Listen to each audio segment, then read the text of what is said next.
Bano be bamu ku bakansala 411 abalondebwa okutuula mu lukiiko lwa KCCA. Omuwendo guno gulinnye okuva ku 2013 abadde mu lukiiko luno okumala emyaka 5 egiyise. E Makindye omuwendo gw'abakansala gulinnye okuva ku 46 okudda ku 97. E Kawempe gulinnye okuva ku 47 okutuuka ku 86. Nakawa Division bakansala beeyongedde okuva ku 45 okutuuka ku 9. Ate nga Lubaga Division beeyongedde okuva ku 43 okutuuka ku 96. So nga ate mu Kampala Central Division beeyongedde okuva ku 32 okutuuka ku 42. Banera baakufuna omusaala gwa bukadde 3 n'emitwalo 20 buli mwezi saako n'emitwalo egiri wakati wa 2 na 3 mu buli lutuula lwa kanso. N'olwa etteeka eryakolebwa nga buli kansala alina okuba nti akiikirira abantu 6.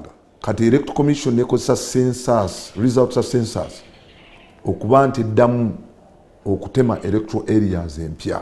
Kuno kosa n'okuba nti oluusi division ezimu ezirina maka gankalakkalira zirina okusasula ebifo we zituuza enkiiko. Naffe twalitesera mu woteeri naye paka twagamba nti ssente z'omusolo ogenda mu woteeri buli lunaku ne tugenda mu woteeri tulya emmere ya woteeri naye ng'ate tusobole okuteeseza ewaffe ne tusalawo okulaba nti twagamba nti newankubadde tetulina tteesezo ddungi naye tuteeseze wano. Abamu ku bakansala betwogeddeko nabo bagamba nti ensimbi zino tezimala. Omulimu gwa kansala ne byakola byonna ssente ze bamuwa kuba nze mbaddeyo kyenjogera nkimanyi ssente ntono. Ensako teyinza kumala kusinziira ku bantu be tuyina n'ebizibu bye balina kubanga kansala tuka ekiseera nga olina okukwata mu nsawo yo osolovinga ebizibu ebimu. Kuba bakansala ebiseera ebisinga ogenda okulaba ku kyalo we tufiirwa kansala, omwana mulwadde kansala. So nga ate abalala bategeezezza nti okutuusa obuweereza eri abantu kyekisinga obukulu. Okubeera kansala si mulimu,